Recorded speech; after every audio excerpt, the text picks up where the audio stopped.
নবীজি বলেছেন সবার আগে জান্নাতে যে তিন শ্রেণীর মানুষ প্রবেশ করবে আল্লাহ তাআলা আমার কাছে সেই তিন শ্রেণীর মানুষকে উপস্থাপন করেছেন, তাদের বিষয় আমাকে জানিয়ে দিয়েছেন কারা সেই সৌভাগ্যবান মানুষ যারা জান্নাতে সবার আগে প্রবেশ করবে। সুবহানাল্লাহ। নবীজি সাল্লাল্লাহু আলাইহি সাল্লাম বলেছেন এর মধ্যে প্রথম শ্রেণীর মানুষ হলেন শহীদ, যারা আল্লাহর দ্বীনের জন্য ইসলাম ও মুসলিমদের দুশমনদের বিরুদ্ধে জিহাদে রত হয়ে যারা শাহাদাত বরণ করেছে, নিজের জীবনকে বিলিয়ে দিয়েছে, এই শহীদদেরকে আল্লাহ তাআলা জান্নাতে সবার আগে প্রবেশ করাবেন। আল্লাহ তাআলা আমাদের সবাইকে শাহাদাতের মওত এবং শাহাদাতের মৃত্যু আমাদের সবাইকে নসিব করুন। দ্বিতীয়ত নবী সাল্লাল্লাহু আলাইহি সাল্লাম বলেছেন আফিফুন মুতাআফফিফ, যে মানুষ তার চরিত্রকে কোনো প্রকার কালিমা লাগতে দেয় না।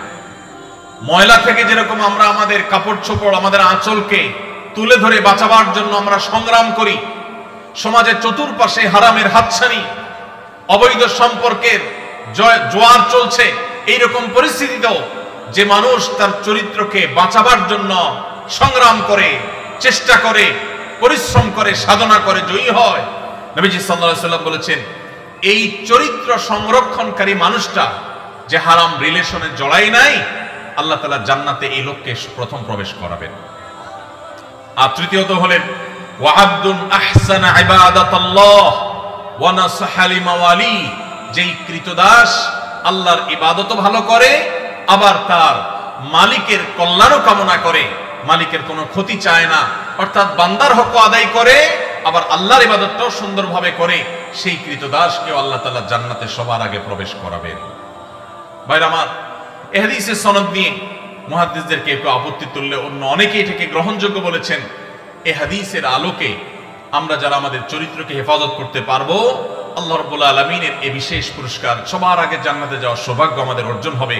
আল্লাহ তাআলা আমাদের সবাইকে সেই সৌভাগ্য অর্জন করার তৌফিক নসিব করুন।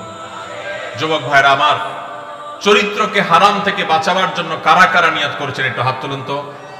আল্লাহ আমাদের যুবক ভাইদের চরিত্রকে হেফাজত করার তৌফিক নসিব করুন। আল্লাহ কোরআনের মজলিসে তারা ওয়াদা করেছে, আল্লাহ এই যে হারামের যে হাতছানি, আমাদের যুবকের ইমানকে হরণ করবার যে শয়তানি চেষ্টা, এটা থেকে আমাদের যুবক ভাইদেরকে আপনি বাঁচিয়ে দেন। আল্লাহ ইমানি শক্তি দান করেন, আল্লাহ ইমানি জোয়ার দান করেন, ইমানি চেতনা দান করেন, ইমানি তেজ দান করেন। আল্লাহ এই যৌবনকে তোমার দ্বীনের জন্য কোরবান করার তৌফিক দান করেন। আল্লাহ হারাম থেকে বাঁচার মতো শক্তি আমাদেরকে দান করেন। ভাইরা আমার, আমরা যদি আমাদের চরিত্রকে হেফাজত করি, লাভ কি আমাদের না আল্লাহ? আমরা যদি আমাদের চরিত্রকে হেফাজত করি, লাভ কি আমাদের না আল্লাহ?